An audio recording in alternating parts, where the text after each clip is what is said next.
आप सबका स्वागत है बैंकिंग साथी चैनल पर। आज हम कवर करेंगे 2 मई का डेली करंट अफेयर्स। ये हेल्प करेगा जो भी बैंक, एसएससी या रेलवे की प्रिपरेशन कर रहा है। तो पहले चलते हैं कि बैंकिंग का क्या न्यूज़ है। बैंकिंग आप न्यूज़ देख सकते हो, department of pension and pensioner welfare under the, ये इंपॉर्टेंट है, ministry of personnel public grievances and pension के अंदर आता है। और इन्होंने जो है एक इंटीग्रेटेड पेंशनर पोर्टल लॉन्च किया है। और ये पोर्टल जो है बैंक ऑफ इंडिया जो है अभी इस पोर्टल में ज्वाइन हुआ है।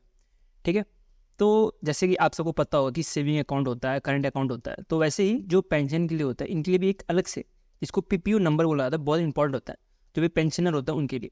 तो वैसे ही जो पीपीओ नंबर है या जो भी पेंशन का काम है वो जल्दी जल्दी हो पाए, फास्ट हो पाए, उसके लिए एक इंटीग्रेटेड पेंशनर पोर्टल बनाया गया है। और इसमें जो है डिफरेंट बैंक जो है ज्वाइन होते हैं, और ज्वाइन होने की वजह से जो फैसिलिटीज़ मिलनी चाहिए पेंशनर को वो बहुत जल्दी मिल पाए, तो इसी वजह से इसको लॉन्च किया गया।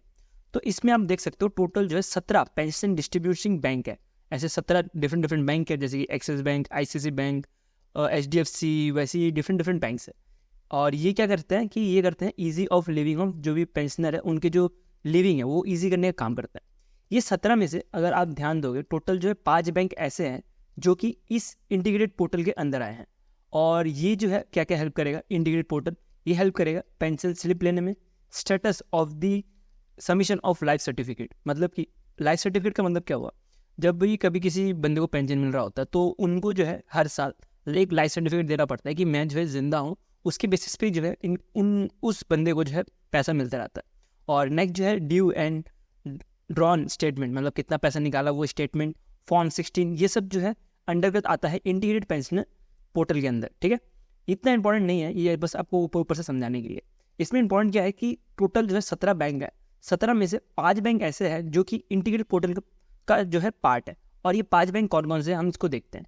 जैसे आप देख सकते हो state bank of India, bank of Baroda, PNB और कनाडा बैंक। जितने भी पीएसबीज है इसमें से 4 पीएसबीज ऑलरेडी इसके अंतर्गत थे और अब जाके बैंक ऑफ इंडिया भी जुड़ चुका है। और ये जो है किसके साथ जुड़ रहे हैं, जैसे आप पोर्टल का नाम देख सकते हो, भविष्य पोर्टल के साथ जुड़े हैं। और ये भविष्य पोर्टल क्या करता है, ये एक तरह का online pension sanction and payment tracking system है। और ये जो है जितने भी सेंट्रल गवर्नमेंट डिपार्टमेंट है इनको जो है जनवरी 2017 तक ज्वाइन करने के लिए बोला गया था। एक इंपॉर्टेंट बात ये हमें याद रखनी है कि ये जो है सिर्फ सेंट्रल गवर्नमेंट एम्प्लॉयज़ के लिए है, ना कि जो स्टेट गवर्नमेंट के लिए। ठीक है, हम इसका थोड़ा प्लेटफॉर्म देख लेते हैं कि दिखता कैसा है। ये आप देख सकते हो, ये इसका प्लेटफॉर्म है और ये जो है गवर्नमेंट का ऑफिशियल वेबसाइट है। इसमें जो डिफरेंट डिपार्टमेंट्स थे वो सारे के सारे जोड़ के एक ही डिप में बना दिया, जिसकी वजह से जो भी पेंशनर है इनको जल्दी से जल्दी पेंशन मिल सके। ये आप इसके बारे में पढ़ सकते हो। Goal is to ensure the payment of the all retirement dues and delivery of the payment pension payment order. इसका नाम क्या हुआ, जो पीपीओ, एक मैंने आपको पहले से बताया कि एक पीपीओ नंबर होता है, जैसे कि अकाउंट नंबर होता है, सेविंग अकाउंट नंबर होता है, तो वैसे ही एक पेंशन के लिए एक पीपीओ नंबर होता है जो कि बहुत इंपॉर्टेंट होता है। और उसी के बेसिस पे गवर्नमेंट जो है उस जो भी पेंशनर होता है उसको पैसा जो है ट्रांसफर करता है या उसकी पेंशन जो है वो ट्रांसफर करता है। तो पहले क्या सिनेरियो होता था कि आपको जो भी रिटायरी है उसको पहले तो फॉर्म भरना पड़ता था ऑफलाइन, फिर उस फॉर्म को जमा देना पड़ता था कंसर्न ऑफिस में, फिर वो सोचने लग पड़ता था कि मेरा पेंशन कब आएगा, मैं पेंशन कैसे ट्रैक करूँगा, स्टेटस क्या, मेरा पीपीओ नंबर अगर ऑलरेडी रिटायर्ड है मेरा पीपीओ नंबर अब तक इशू नहीं हुआ है, क्यों नहीं हुआ है, ये सब के आंसर्स नहीं मिल पाते थे। तो इसी चीज़ को फास्ट करने के लिए गवर्नमेंट ने ऑनलाइन निकाला है भविष्य प्लेटफॉर्म। और ये जितने भी डिफरेंट प्लेटफॉर्म्स है, जैसे कि central pension grievances and monitoring system, फिर Anubhav, Anudaan, skill acquisition and knowledge awareness for livelihood promotion, ये सबको जोड़ के एक ही प्लेटफॉर्म के अंदर ला दिया। उसका नाम क्या है, दिमाग में वापस से बिठा लो, भविष्य। ठीक है, और इसके बारे में आपको जो भी डिटेल अगर और ज़्यादा पढ़ना है तो आप इसके बारे में पढ़ सकते हो। नेक्स्ट चलते हैं नेक्स्ट न्यूज़ के ऊपर। नेक्स्ट न्यूज़ है हमारा एसबीआई ने पार्टनर किया HCL सॉफ्टवेयर के साथ। कितने साल के लिए, 5 साल के लिए। और ये क्या करेंगी, ये करेंगी HCL यूनी का प्लेटफॉर्म को यूज़ करेगी क्या करने के लिए, to digitalise transform its customer interaction को डिजिटलाइज करने के लिए ही इस HCL यूनी का प्लेटफॉर्म को यूज़ करेगी कौन, SBI। और ये क्या करेगा, ये प्रोवाइड करेगा hyper personalise communication across SBI digital marketing channel. जो भी डिजिटल मार्केटिंग चैनल है SBI का, उसको जो है हाईली पर्सनलाइज करने का बात करता है। और ये जो है अभी जो recently digital pension data protection act आया है उसको एनहेंस करने की बात करता है। ठीक है, उसके अंतर्गत ही ये जो है जो भी स्टेप उठाया जाएगा इसके अंतर्गत उठाया जाएगा। मैं मानता हूँ जो अभी पेंशन डेटा प्रोटेक्शन एक्ट है ये इतना ज़्यादा इफेक्टिव नहीं है जो गवर्नमेंट चाह रही थी या जो लोग चाह रहे थे, वैसा नहीं बनाया गवर्नमेंट ने, बट ठीक है, ये उस जो भी गवर्नमेंट ने बनाया है digital pension data protection act, उसके बेसिस पे ही काम करेगा। एग्जाम पॉइंट ऑफ व्यू से आपको ये याद रखना है कि HCL यूनी का प्लेटफॉर्म और ये 5 साल का एग्रीमेंट है, और ये प्लेटफॉर्म क्या करेगा, ये प्लेटफॉर्म जो है SBI का जो डिजिटल ट्रांसफॉर्मेशन है कस्टमर इंटरेक्शन का, तो उसको जो है इम्प्रूव करने का काम करेगा। एग्जाम में इतना ही है इंपॉर्टेंट। नेक्स्ट चलते हैं, क्रेड ने एक offline QR based scan and पे सर्विस लॉन्च किया। जैसे कि गूगल पे है, फ़ोन पे है, या जो भी UPI जो यूज़ करते हैं, UPI सर्विस यूज़ करते हैं, जैसे कि आप देखा होगा आपने स्कैन करते हो और फिर पेमेंट करते हो, तो वैसे ही कुछ क्रेड ने भी किया है। ये क्या करेगा, एक तरह का offline QR UPI based scan and पे होगा, जो कि एनेबल करेगा कि आप कोई भी QR कोड को स्कैन कर सकते हो और आप डायरेक्टली अपने बैंक अकाउंट से पे कर सकते हो। जैसे नॉर्मल दूसरे पेमेंट एग्रीगेटर जैसे गूगल पे हो गया वैसा रहता है, तो वैसे ही क्रेड ने एक अलग से लॉन्च कर दिया। ये इतना इंपॉर्टेंट नहीं है, ठीक है, ये न्यूज़ को आप स्किप कर सकते हो करना चाहो तो। ये डिफरेंट प्लेटफॉर्म में यूज़ हो सकता है, जैसे कि पोर्टेबल डिवाइस, फिर जैसे कि कोई ATM में मशीन हो गया, या डायनेमिक QR डिस्प्ले, सब जगह पे यूज़ हो सकता है। तो ये तो point of exam point of view से इतना इंपॉर्टेंट नहीं है, इसको स्किप कर सकते हो, कोई इतना दिक्कत नहीं है। नेक्स्ट चलते हैं इंटरनेशनल न्यूज़। इंटरनेशनल न्यूज़ में ये इंपॉर्टेंट न्यूज़ है, इसको थोड़ा ध्यान में रखना। ये है 26 वर्ल्ड एनर्जी कांग्रेस, और ये हो कहाँ पर है, ये अभी नीदरलैंड में हुआ था, और इसका थीम इंपॉर्टेंट है, थीम दिमाग में बिठा लो, री designing energy for people and planet, ठीक है।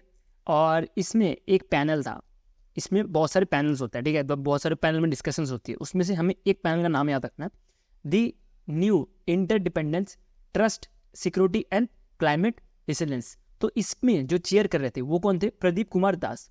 अगर आपने थोड़ा भी न्यूज़ पढ़ा हो या आपको थोड़ा भी ज्ञान है तो आपको पता होगा कि प्रदीप कुमार दास जो है ये कहाँ के चेयरमैन एंड MD है, ये है Indian revenue energy development agency limited के क्या है, MD एंड CEO है।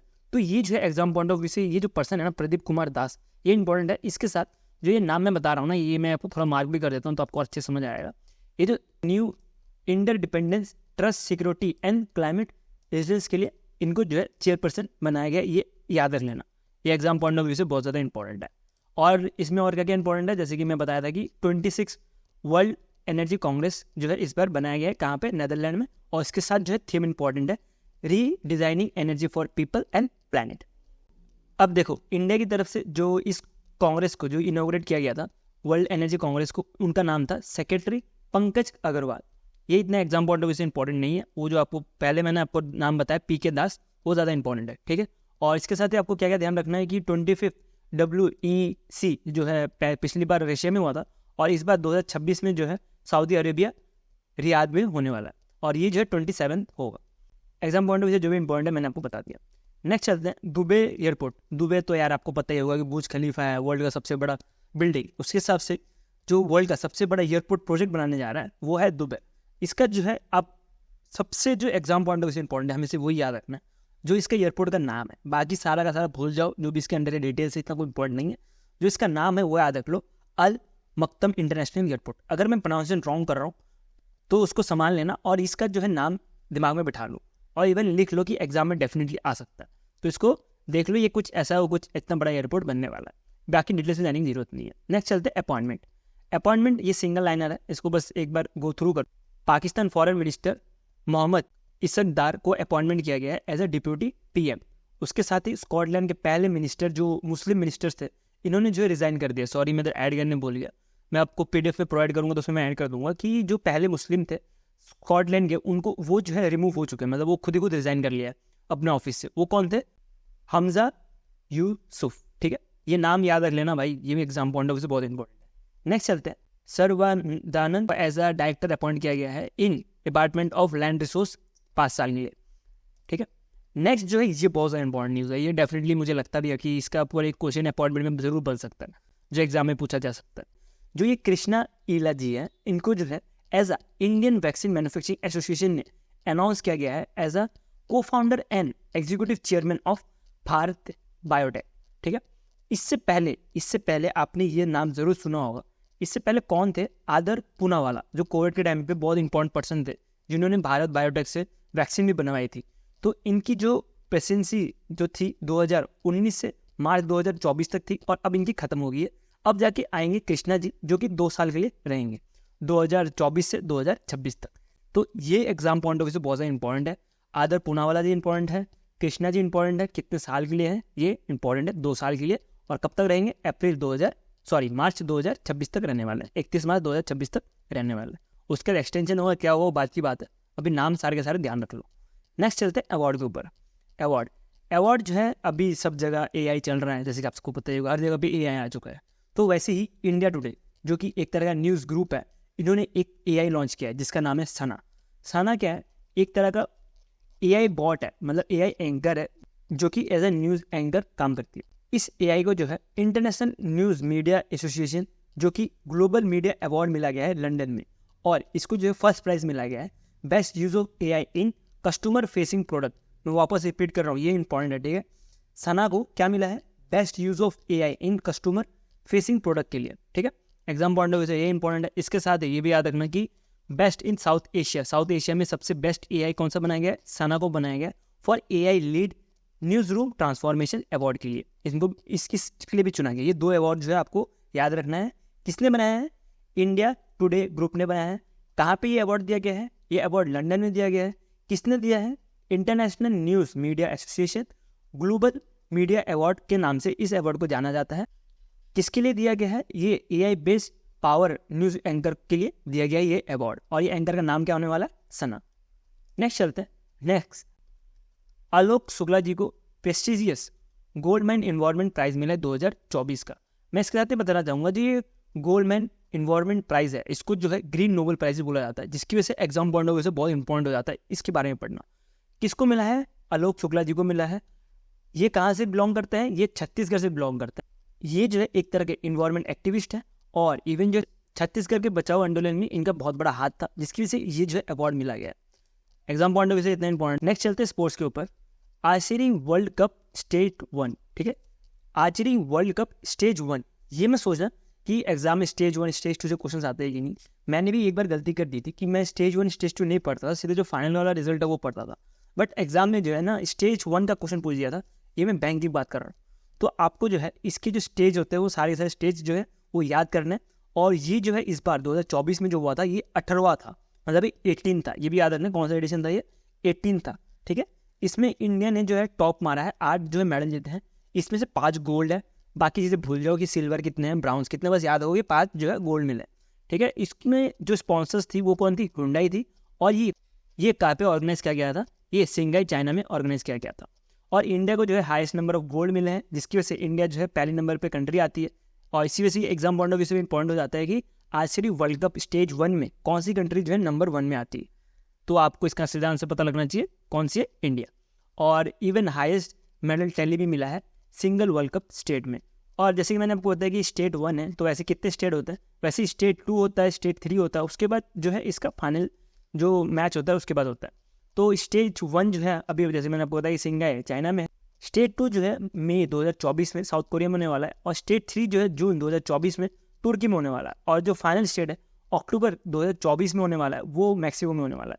आप इसके बारे में ये जो भी डिटेल है आप इसको एक बार याद कर लो, देख लो, आँख घुमा लो। मैं इसका आपको जो भी डिटेल है वो मैं आपको वीकली और मंथली में ऐड करके अच्छे से टेबल फॉर्म में बता दूंगा, ठीक है। अभी के लिए आप इसको सीधे याद कर लो। आज के लिए इतने न्यूज़ तक 2 मई का, और हमने इसको ट्राई किया कि जितना जल्दी जो इंपॉर्टेंट न्यूज़ है उसको ख़त्म कर सके और आपको जो है ज़्यादा से टाइम मिल सके पढ़ने के लिए। तो इसलिए मैंने ये जो सीरीज़ है डेली करंट अफेयर्स की ये चालू की गई है। इसके साथ ही 1 मई का भी आपको करंट अफेयर्स पढ़ना है तो आप इस वीडियो में क्लिक कर सकते हो। और अगर आपको PDF चाहिए तो आप मेरा टेलीग्राम ग्रुप ज्वाइन कर सकते हो, लिंक इन द डिस्क्रिप्शन।